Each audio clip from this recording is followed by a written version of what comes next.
This is the Detroit Sports Podcast Network.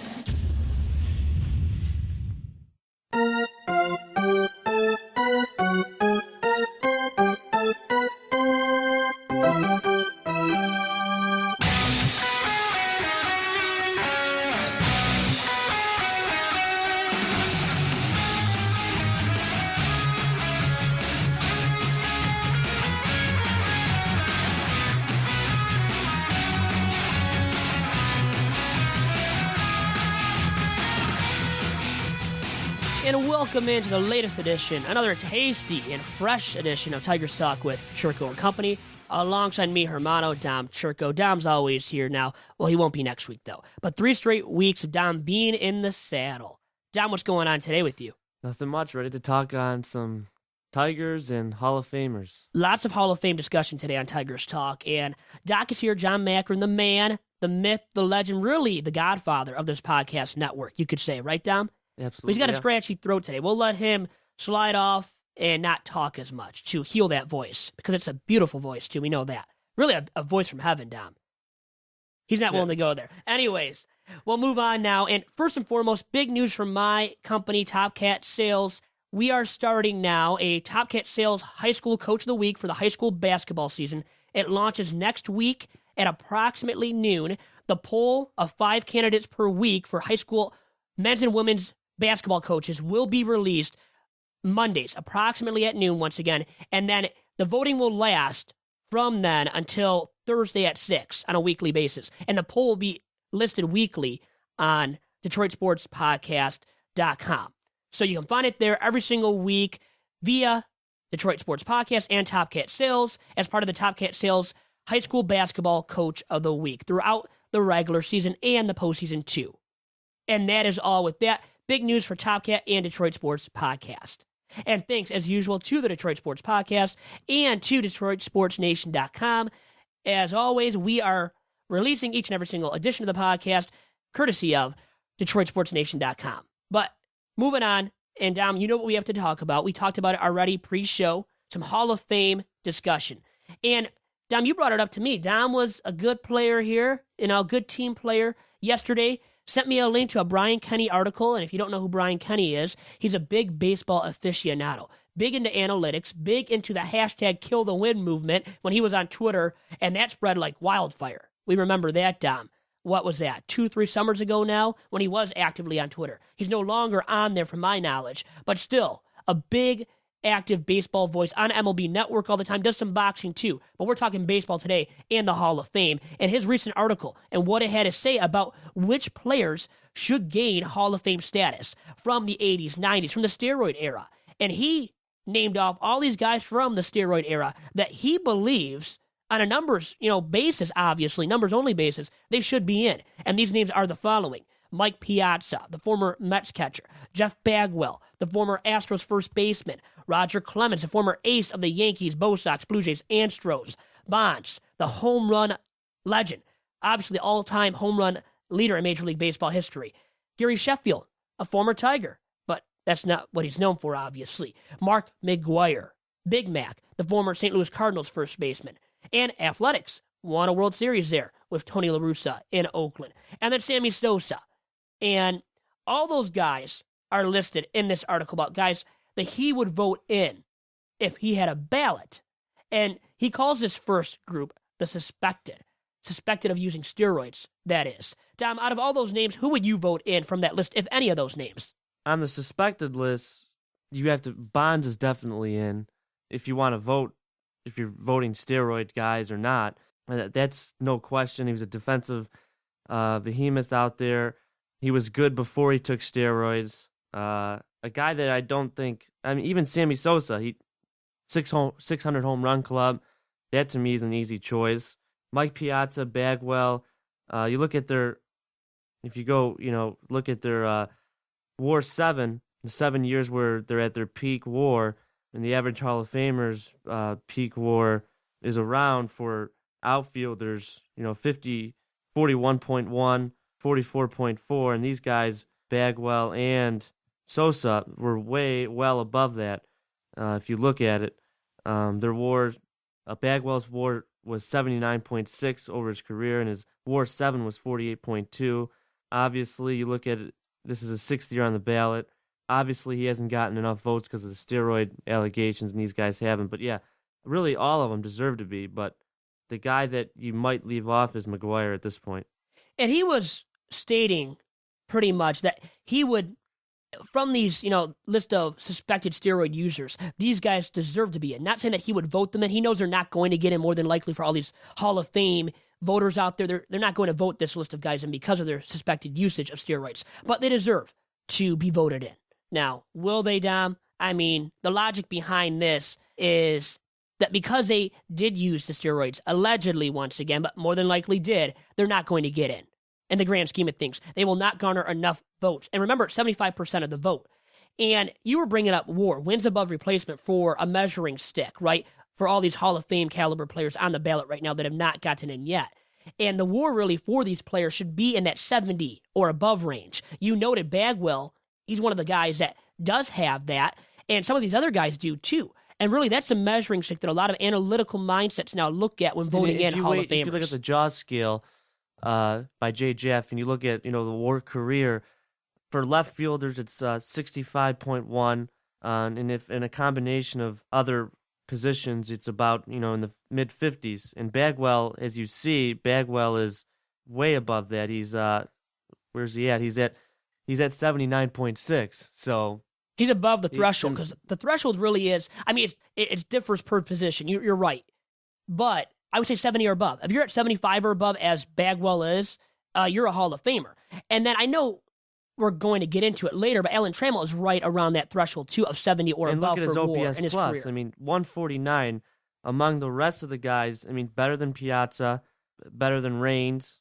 The only guy he's not better than in this is Bonds. Well, who makes sense for why he's not above Bonds. I don't think anybody is in the history of the ball game. No, I don't think so either, and that's why. I mean, he's the only guy that has his number in that OPS plus category. But Bagwell is the guy that's the most deserving. So now, the next list of guys we want to go over here is these guys that have been on the ballot for so long have not gotten in yet. And I wrote a piece about some of these guys last year, about the guys that should be in my opinion. And some of the guys did not make the cut. Some of the guys did. One of the guys who is a close call for me is Curt Schilling Dominic. I don't think he'll get in because he only has 216 victories. Really, the threshold for victories for a starting pitcher is 300 to get into the Hall. But if you're part of the kill the win movement, as Brian Kenny is, well, a guy like Curt Schilling deserves to be in, down for all of his postseason success, too, with the Bo Sox. For the most part, with the Bo Sox. Yeah. And he was great there. And then Arizona, part of that Cy Young duo with Randy Johnson, who got in last year. Yeah, he's, Brian Kenny mentioned that he has the 5th best ERA plus of the post-World War II generation, ahead of guys like Tom Seaver. So it's most deserving pitcher, it's probably him. Clemens, you can argue as well, but he's on the steroid list. Yeah, I mean, if you look at his ERA plus and you look at his postseason stats, his postseason pitching, he was clutch. His ERA plus in the postseason was the best in this generation. To me, Schilling, out of that list that he has, is the most deserving. The bloody sock game, there's a legend behind him in Red Sox. He's in Red Sox lore forever, right, because of that bloody sock incident and his excellent performance, and being so superbly clutch. Arizona, he came off, in the big unit was struggling in the World Series. He came out of the bullpen, and look what he did. Here's my synopsis on Curt Schilling really quick, what I have to say about his validity of being a Hall of Famer. He accumulated a WAR now of nearly 80 throughout his 2 decades in the big leagues. He also posted an ERA plus in his career, better than Smoltz's. Smoltz's was 125. He was better than that in his career with the ERA plus stat. However, this is the reason why I'm not voting him in, as I already brought up. Schilling only recorded 216 victories and recorded an earned run average of barely below 3.5. Yeah, but you Measure's not good enough for entry into the Hall, though, Dom. Well, no. That's my opinion. Just you got to remember, he didn't pitch as many innings. He didn't get to the amount of innings that other guys did, but still, for the ERA, the victory's not good enough to warrant him getting elected. That's my opinion. Hey, your opinion's different. That's how it should be, and it is on Tiger's Yeah, but side. are you going to vote for him? I would say no. I would say, okay, that's a good question, because you know what? It's different from what I think compared to what other people think. I don't think he'll get in either. I don't think I would vote him in, and I don't think he will get voted in. Dom, what's your stance on that? I would vote for him, but I don't think he's going to get voted in. And he's controversial. Pushes the envelope a little bit too much with some Facebook posts and talking about, what has he talked about recently that has gotten him into trouble? Got him pulled off of the Sunday Night Baseball I'm not even booth. going to say it, but if he was comparing something to the Nazis, to Hitler, right? And that was bad stuff. He got ridiculed for it, got pulled off of the Sunday Night Baseball broadcast booth, and Jessica Mendoza filled in superbly, and now maybe will be on or in the booth full time there for ESPN. But anyways, that's a topic for another day regarding Schilling and ESPN's coverage of baseball on Sunday nights. Mike Messina, next guy I wanted to talk about. By the way, Schilling, 4th year on the ballot. Messina, 3rd year on the ballot. Pitched for the Yanks, pitched for the O's, good starting pitcher who finished his 18-year career down with a WAR of 83, ahead of Schilling and easily ahead of Smoltz in the category. Additionally, he only finished with a record below 500 once after his rookie campaign, which helped him finish with 270 wins in his major league career. Far more than Pedro's 219, who made it last year, and more than every pitcher on the ballot as of last year. This was an article that I wrote last year, but more than every pitcher based on last year's ballot, besides for Johnson, Randy Johnson, and known PED user, the aforementioned Roger Clemens. However, I believe, Dominic, he'll fail to reach the Hall in his, well, I said last year, I believed he wouldn't make the Hall, and I still believe that because he has under 300 victories, and more importantly, due to his ERA of nearly 3.70, exactly. which is far higher than Pedro's from last year, his 2.93 career ERA. Yeah, you hit on the head. His ERA is 3.68, and you look at the other guys, and Schilling's 3.46, Clemens is 3.12, and Lee Smith, the closer, 3.03 on the ballot. Yeah, his ERA's not there, and his ERA plus isn't there either. It's the lowest among those guys left on the ballot. And then Dominic, on last year's ballot, out of all those starting pitchers, the amount of hits that he allowed was nearly 3,500, by the way, from Messina. More than everyone on last year's list of starting pitchers outside of Roger Clemens. Think about that. And really, he never seemed to be a dominant ace, and he right? wasn't a strikeout pitcher. His strikeout total was under 3,000 for his career, too. So another reason why I think he's left out of the Hall of Fame going forward. Yeah, and he gave up 376 long balls, which is the most among the big two, Clemens and Schilling, and then you got him. To me, he's not getting my vote either. Obviously, you look at his WAR at 83.0. You look at that and you say, well, it's better than Schilling's, and it's better. It's not as good as Clemens, obviously, but it's ahead of John Smoltz too, which is something, right? A Hall of Famer already, and that's where he has some merit for why he should be enshrined into the Hall of Fame. This is a guy that played less games than, was in less games than Curt Schilling and the rest of those guys as well. So that also gives him some praise, some pub there because he didn't pitch as many innings, but his ERA was higher, and his ERA plus was lower. And I think most of his damage, especially later in his career, I still remember him. There's a couple games where, he couldn't cut the mustard. He reminded me of Dan Herron. He was a 4-5 starter. Dan Herron made some interesting comments lately on Twitter, huh? Yeah, about constipating himself. Becoming constipated the night before by drinking 2 glasses of wine, and why would you want to be constipated? But he did, Dan Herron, and he got it done most of the time there.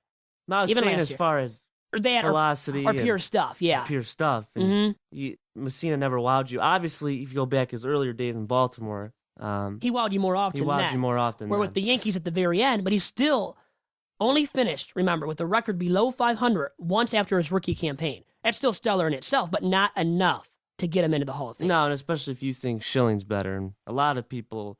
I think do because of the postseason success. And the postseason success of Schilling. Schilling is greater than Messina. Now, one of the greatest closers of all time, Lee Smith, in his 14th year now on the ballot. And counting this year, 2 years remaining because he was grandfathered in. Remember, it's 10 years now for each player to be on the ballot for. Lee Smith, because he was already on the ballot before that, grandfathered in, he's got 2 more years to go. Now let's talk about him, Dom. He recorded an ERA barely above 3 in his career. Held the major league record for saves from 93 until 2006 with 478, plus recorded an ERA plus of 132 through his 18-year major league career. Better than, once again, Smoltz's 125 ERA plus, and nearly as good as Randy Johnson's 135. However, he didn't make the cut for me because he posted a whip, a walks and hits per innings pitched mark throughout his career of nearly 1.3, and no longer has saves record as he did, as he lost it in 2006. As previously noted, he held it until then, and he lost it then to San Diego Padres all-time legendary closer Trevor Hoffman. Last but not least, Dom, He accumulated a WAR of lower than 30 during his nearly 2-decade career, far below my benchmark of 70 plus. It's unfortunate. A lot of these closers are like that. The pitchers, you look at the Jaws category for pitchers, and you look at relief pitchers, and the WAR career is average, and the WAR peak, if you look at 28.2 among average Hall of Famers, and you look at his WAR, Leaf Smith, and even guys like Hoffman and Wagner, they fall below that 28.2 mark. It's going to be hard for all those guys to get in, quite frankly. Who will get in of that bunch, you think, Tom? I think Hoffman definitely gets in. Mariano Rivera will get in one day, but I think Billy Wagner and I think, Lee Smith at this point does not get in. I think Billy Wagner, to me, is the most deserving. Really, explain yourself then. Well, he had the best ERA plus by more than 40 points of Clemens even. He had, he didn't have as many innings pitched. He had the elbow issues, he had the arm issues. But when he was there, 422 saves, he would have had more than, I'm not saying more than Hoffman, but he would have had more than Lee Smith, definitely. If he would have stayed healthy. If he would have stayed healthy. Lee Smith, 478, as I said. Wagner, an underrated candidate to make it into the Hall of Fame. 422 saves. Forgot that wasn't healthy, you're right. And he wasn't healthy all the time. Obviously, he didn't give up as many home runs because he didn't pitch as much. 82, least amount in there. His WAR 7 among active starting of the pitchers, relief pitchers, and starting pitchers. Mm-hmm. His WAR 7 is ahead of Hoffman's and just below Lee Smith's, and that is the testament to how great Billy Wagner was in his prime when during he wasn't his best hurt. 7 seasons. During right? his best the WAR 7 seasons. is based on that. To explain what it is, because I don't think a lot of our listeners probably know what it is. I didn't really even know it until recently. That's based on the best 7 seasons in your Major League Baseball career. The WAR 7 stat. Correct. Yeah. So Wagner's WAR 7 is better than. Once again, tell us how many guys there. Trevor Hoffman among closers. At least if you're better than that, you probably should be in the Hall of Fame. I mean, that's pretty clear, right? To me, that's clear. And you look at his Jaws mark, it's better than, again, he's better than Hoffman there. I mean, Lee Smith has an argument. He's better than that. But you got to remember, Wagner didn't pitch as much. He was hurt often. And still, he struck out batters. He would have had more saves than Lee Smith if he didn't get hurt. He would have probably been in the 500 range in saves. To me, he's more deserving than both those guys. He's the most deserving closer. And the ballot, would I vote for a closer? I don't know. Thank you, Dom. And now a hitter. Are you ready for this? Larry Walker, great hitter in his heyday with the Rockies, the Expos, but never really had the long ball numbers to back it up for playing at Coors Field for all that time. And then he played at Coors Field, which I think neglects a lot of what he did. It takes away from what he achieved as a major league hitter. So is he or is he not a Hall of Famer? He is a Hall of Famer. He's the best right fielder not named Barry Bonds in this era. He had phenomenal numbers in Coors Field. But his all-around game, his defense and his OPS plus, and if you look at his OPS plus here, real quick, we have time here. You take the time, Dom. Let me bring this up then while you're researching that, okay? So, based on last year's ballot of hitters eligible for the Hall of Fame, his WAR that he put up was, well, it's Hall of Fame worthy either way, but his OPS plus of 141 was 6th best on last year's ballot of hitters. Exactly. How about that? And 30 points better than Craig Biggio's, who's in the Hall of Fame now. Come on. I mean, that tells you right there Larry Walker probably should be in. And the wins above replacement once again at 72.6, above that 70 WAR mark or threshold to really be eligible to get into the Hall of Fame, in my opinion. So if he has that to back up himself and what he did, and then also the OPS plus of that 140 plus, 141 to be exact, it was number 6 on the ballot for all hitters last year. 6th best. That's pretty impressive in itself, too. But what takes away from his credibility, Dominic, is the fact that while playing at Coors Field, with that being taken into account, he still only hit 383 bombs. And during that steroid era. So hitting that many, a good amount, but not close to 500, not above the 400 home run mark. He doesn't have 3,000 hits. He's not a guy that has, or 500 home runs. Yeah, below 400, like I said, during that steroid era, and at a very hitters-friendly ballpark in Coors Field. That takes away and diminishes his value as a Hall of Fame caliber hitter. That's why I don't think he'll get into the Hall, but he has those numbers still to back it up once again, as I noted, with the WAR and the OPS plus of 141 through his career. Again, to make a case for him, he did finish his career with a .313 batting average and a .400 on-base percentage. His .565 slugging percentage is 14th best in the history of baseball. He finished with a 67.3 WAR, according to Baseball Reference, which is good for 69th all-time, with Carlton Fisk, who's also in the Hall of Fame. His adjusted OPS is 140. That OPS plus is tied for 72nd all-time. His OPS was better than Reggie Jackson, Al Kaline, Joe Medwick, Tony Gwynn, and Rod Carew. How about the fact, though, Dominic, that he played at Coors Field and did all that, all the great numbers, but he did it at Coors Field, a hitters-friendly ballpark. Does that take away or diminish his value as a Hall of Fame hitter? To me, if this was Todd Helton, I'd say yeah, because Todd Helton didn't have good splits. But you're talking about a guy that, I mean, he played, if you look at his Montreal days, Larry Walker, he hit there early in his career. He could steal bases. He was a 7-time or 8-time Gold Glove winner for the Rockies. But yeah, to your point, yeah, it makes sense. But I think his splits were just as good on the road as they were at home. So that argument becomes null and void, in my opinion. I like that usage of the word null and void. Because you know what? If he did it on the road as well, as you are saying, that backs up his Hall of Fame candidacy. It validates him as a Hall of Famer. And the fact that he played great Gold Glove right field. I mean, he played good.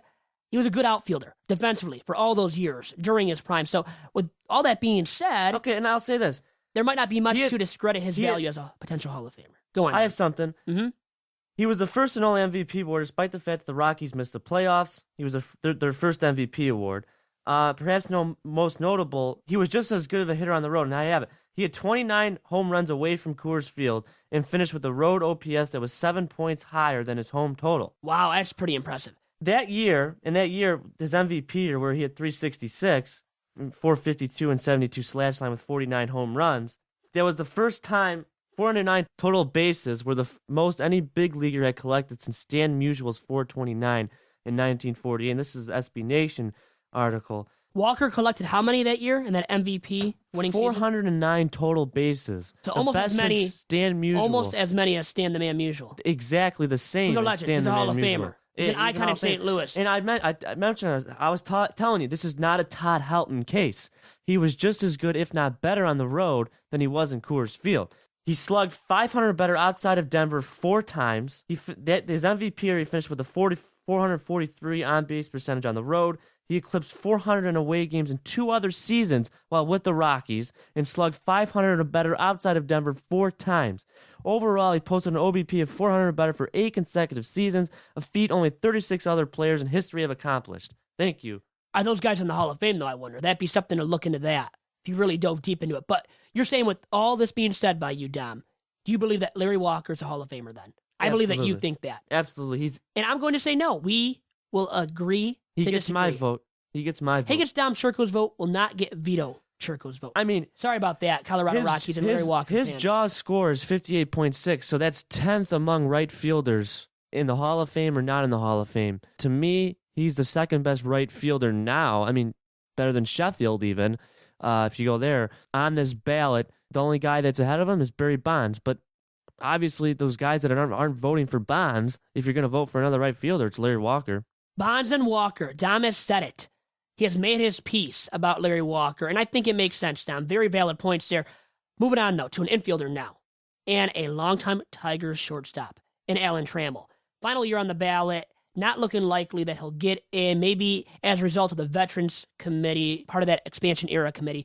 We're hoping that he gets in that way as Tigers fans here, not for you, but for just all around Major League Baseball fans that believe he's good enough to get in and should have already gotten in, Dominic, by this point. The 1984 World Series MVP was a fixture on the corner of Michigan and Trumbull at Tiger Stadium for 20 years and formed one of the best double-play tandems in Major League Baseball history with second baseman Sweet Lou Whitaker.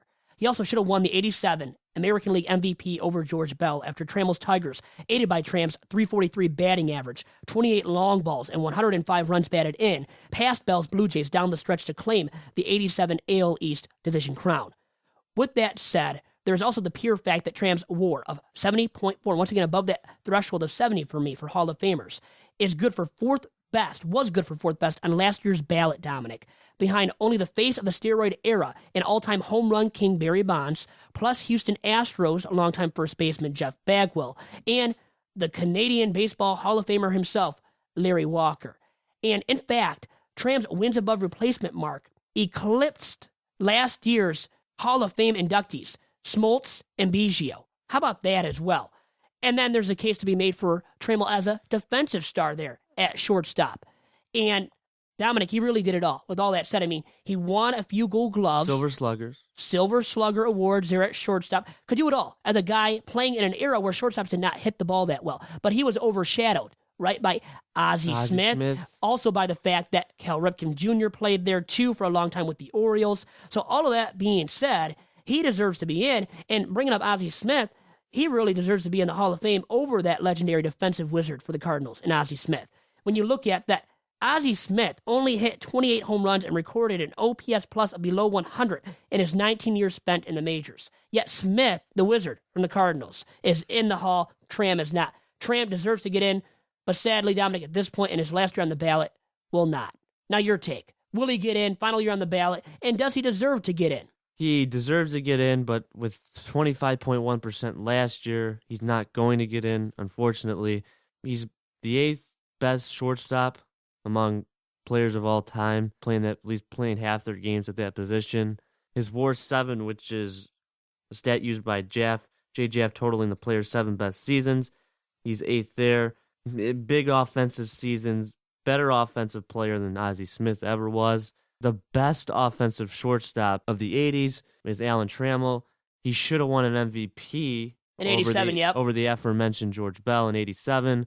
You look at his Jaws numbers, his WAR numbers, and you mentioned his OPS plus numbers, better than Biggio, who made the Hall of Fame last year. To me, this guy's a Hall of Fame. I was saying the WAR did eclipse what Biggio put up in his career. Was more than him and Smoltz. But still, that's saying something. We know was that it much OPS now. plus as well, or?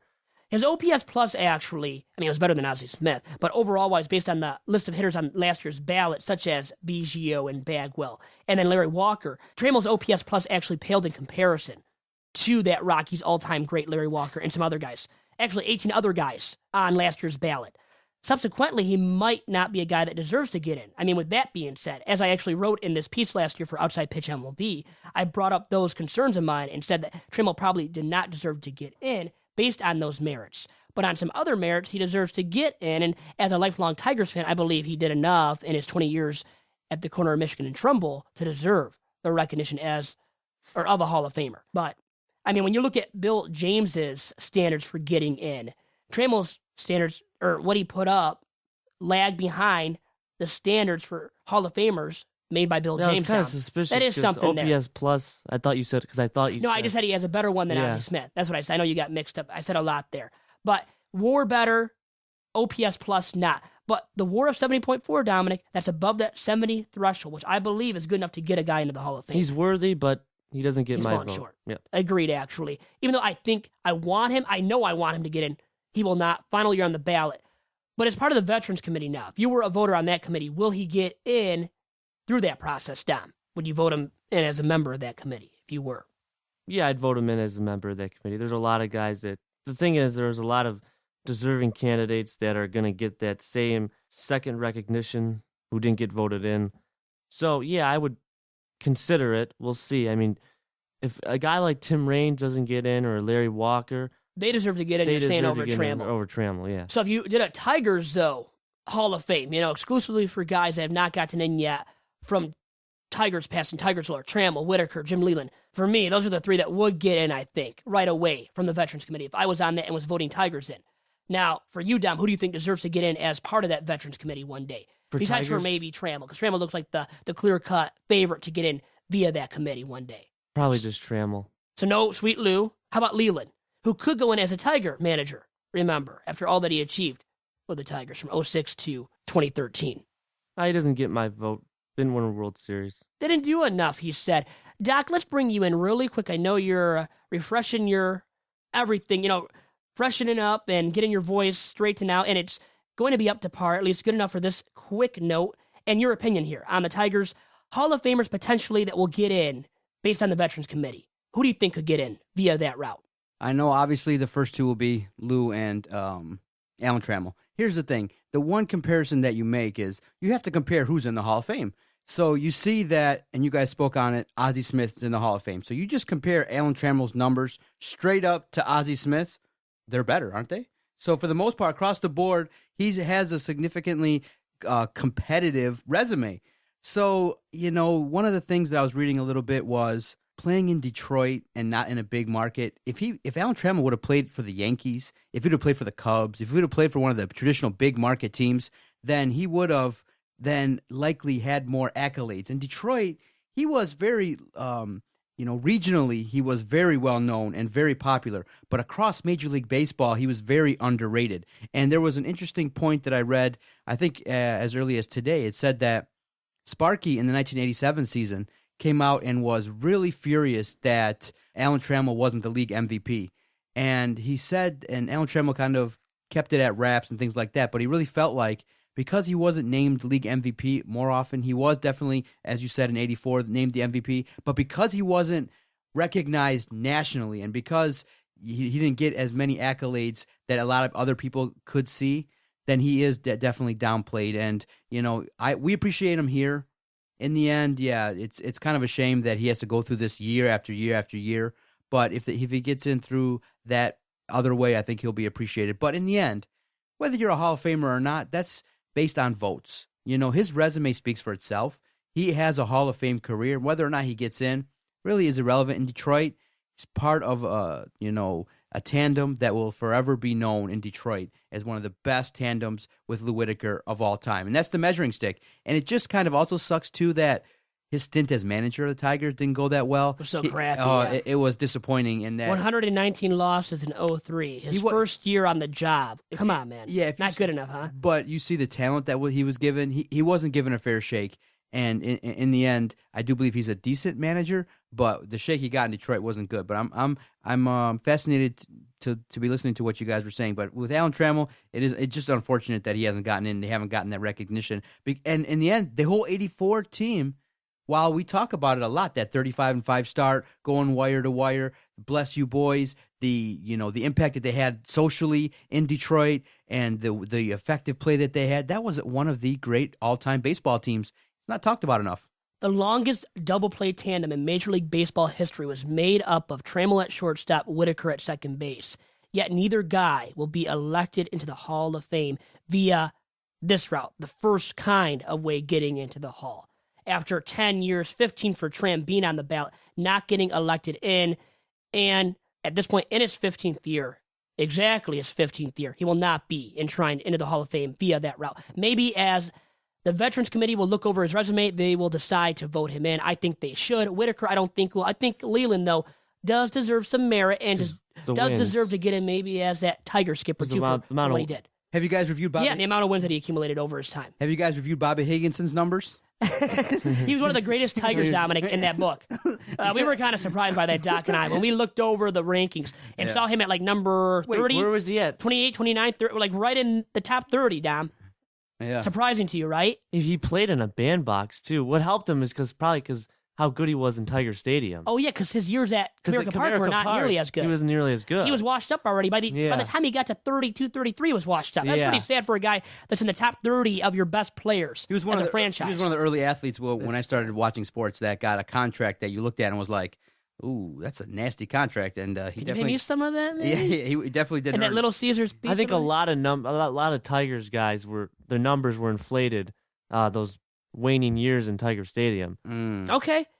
Because it's a sandbox. Yeah. Was that for a lot of hitters because it was a short porch, really, to all parts of the ballpark, largely, too. Now, I know it's a heated debate, so no on Bobby Higginson. He's not going to make that. Higgy won't make it in this time. Maybe via the Veterans Committee. He will not.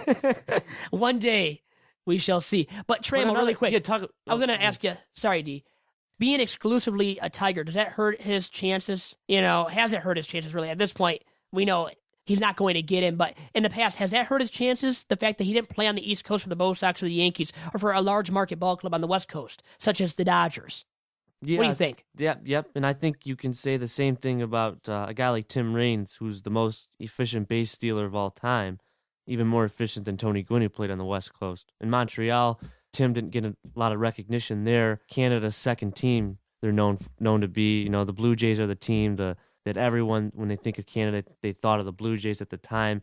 And Montreal didn't have that much success. Then we go back to the strike season, which they might have won a World Series. So yeah, if you look at that, obviously the recognition wasn't there. That being said, I think the voting process, which is, helps guys regionally. You have regional writers. It is national, but you have a lot of regional guys that can vote.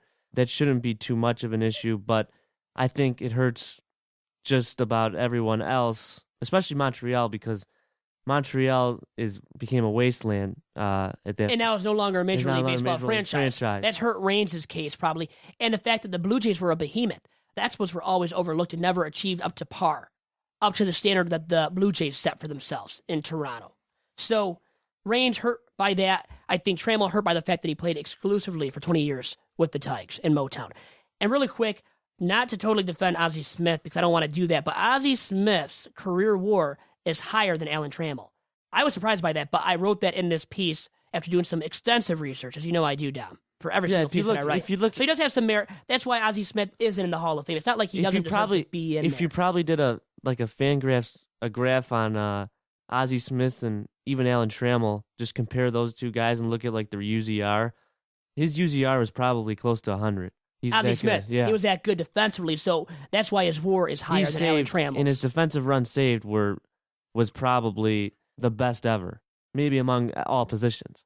We believe that to be true, Dom, here on Tigers Talk with Chirco and Company. No matter how much we love Tram, the man that formed that double play combo at the corner of Michigan and obviously, for the Veterans Committee, Leland's going to have a say with all the amount of wins. The thing is, will he get in without a World Series title? Will he get in as a Tigers manager, though? No, he will not. Really? So, I mean, Pirates. It has to be the Pirates. Even though he won with the Marlins. It's funny. Never won with the Pirates. Never won it all with the Tigers. He was the winningest manager among all those teams with the Pittsburgh Pirates. Dom, thanks for all the insights so far. We're taking a quick commercial break here on Tigers Talk with Chirco and Company. I'll be right back after that. Looking for team apparel for your high school, your club sports team, or corporation? Look no further than Top Cat Sales, located on the east side of Main Street in downtown Royal Oak between 11 and 12 Mile. Through founder and former University of Michigan quarterback John Wangler's leadership, Top Cat Sales has developed a tradition of selling and distributing custom Adidas team apparel with the highest quality and the best service. Get your organization, school, or club team all in with Adidas today by going to TopCatTeamSales.com. Once again, that is TopCatTeamSales.com. Also, remember to follow Top Cat on Twitter at Team Top Cat.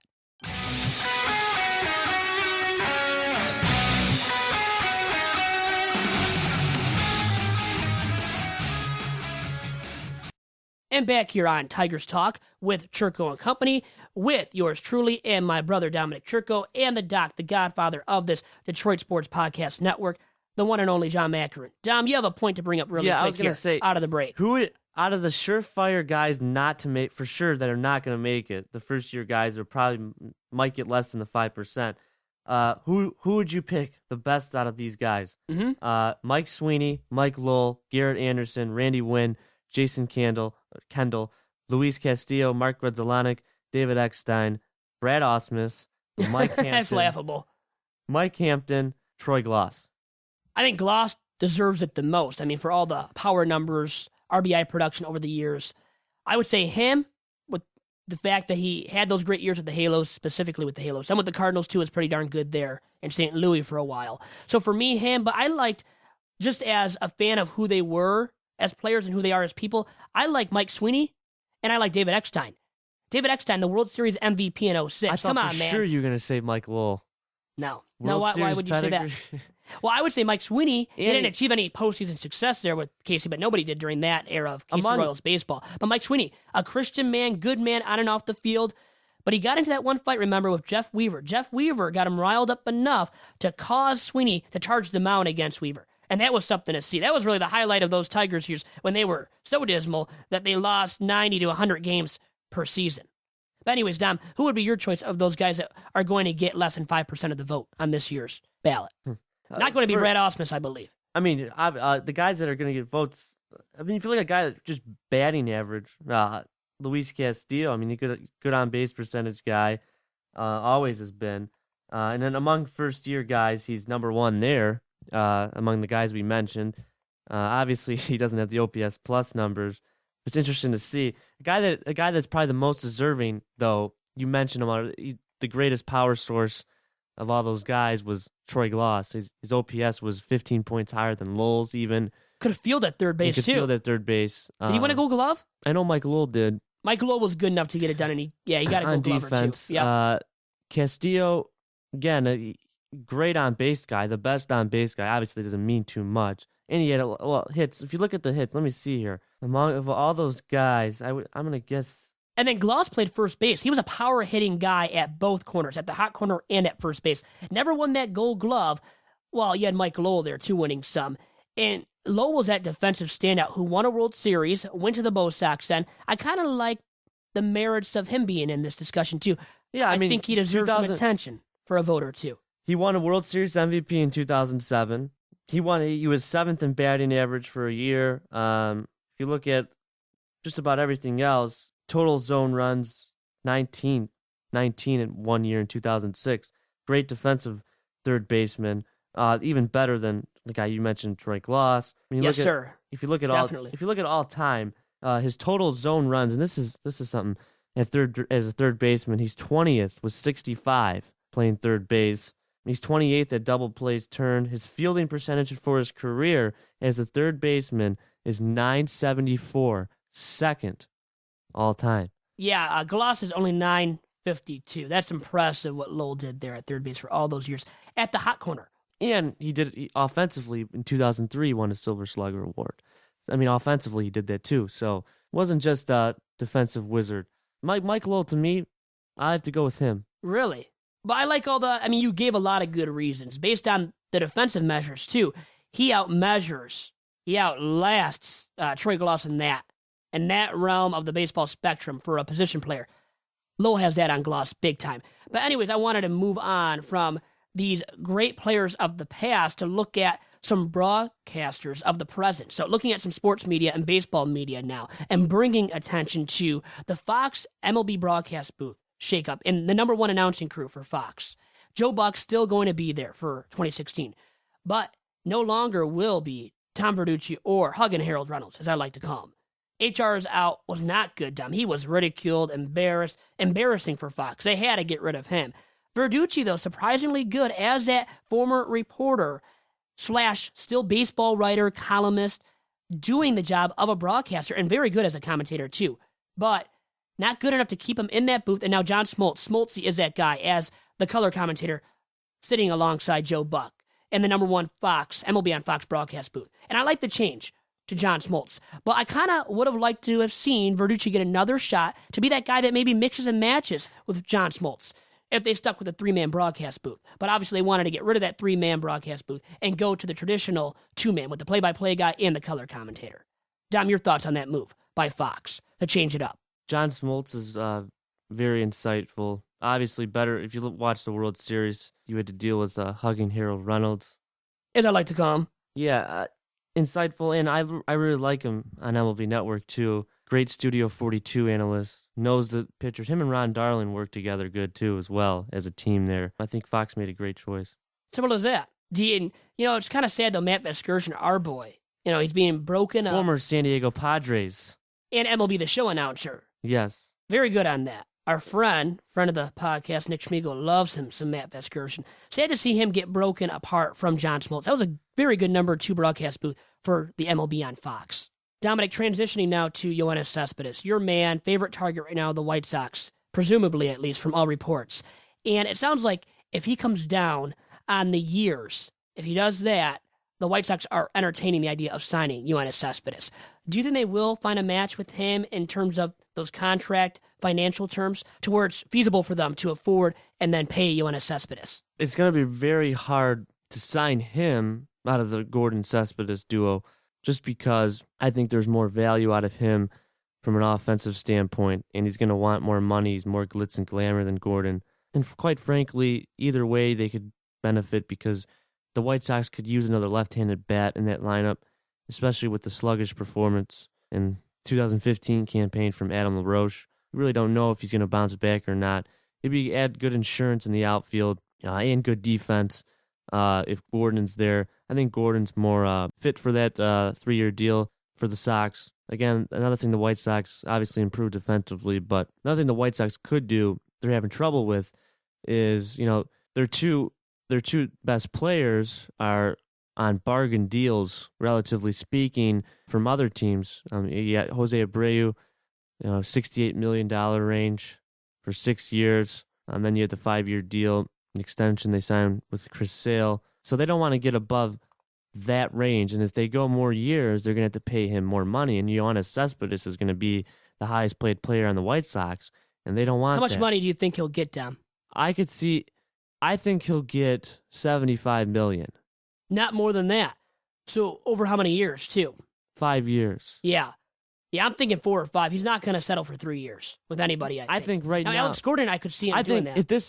If this lasts as long as it lasts, we'll see. The White Sox can do a lot of backloading, a lot of incentive-laden options, which might not make sense because there's really nothing wrong with him, so you don't usually make a contract with incentives. But it could be backloaded where they're going to pay him more later and pay him less now, that's probably what they're going to have to do if they want to sign him to a lengthy contract. But I think Gordon fits the White Sox better than Cespedes at this point. Even not just because he hits left-handed pitching very well, Alex Gordon from the left side. Yeah, surprisingly good. Surprisingly good. He can good. do it from both sides. And he draws hit walks, both. A little bit better on base percentage than Cespedes. Doesn't strike out as much. Mm-hmm. And Cespedes is more that power nothing guy, right? He's in their economic market because he probably is a guy that will be a 3-year, 4-year deal. And especially now with the months getting closer to pitchers and catchers reporting, and then we have arbitration hearings now, salary arbitration hearings. We'll see, because I think with salary arbitration hearings coming up, that might be the week where we see a guy like him fall. And another guy to watch out for is Justin Upton. Upton's a kind of a consolation prize. The White Sox could add him at power. Anything, home runs, anything really, the White Sox could covet but especially left-handed bat. Obviously, I don't think they have enough left-handedness in that lineup. Obviously, there's going to be issues with the right-handed starter too, and they don't want to market themselves out of another right-handed starter because all you got right now is Eric Johnson, and he's probably going to be better than Jeff Samardzija, but it'd be nice to add another guy, right-handed starter, via free agency, because there's really nothing unless you're going to look at Tyler Danish, and Carson Fulmer's probably not going to be ready. His ETA is probably 2017. So yeah, I think Gordon's more within their means. So Cespedes is that horse. He's a big body player, big man who can move fast. I'm not saying I wouldn't want him. And left and center. And you're saying you would want him, but based on the contract terms that he's probably seeking, it's not feasible for the White Sox at this point. So over or under, sounds like under 50% for you. You believe the odds are of the White Sox landing Cespedes, and then Cespedes being in the 2016 opening day lineup for your White Sox. Yeah, I'll say. Are you willing to go there under 50? I'll go 48 though. I think we'll see how this plays out. Maybe they'll surprise us and put out the checkbook. Jerry puts out the checkbook for more. I would be surprised though, because they're going to be in unsettled waters if they do that. Especially if Chris Sale and Jose Abreu, those guys should be the highest paid guys. And if they're not, because Cespedes, they'll have money for it, but just the point, you don't want to market yourself out that way. And we're jumping off here on Tigers Talk with Chirco and Company. For Dominic Chirco, Doc, John Macaroon, we're jumping off because you know what? We're not getting paid for the rest of this because we're over the allotted time now on Tigers Talk, pretty much. Anyways, God bless everybody. We'll talk to you again next week for another fresh edition of Tigers Talk with Chirco and Company. Goodbye.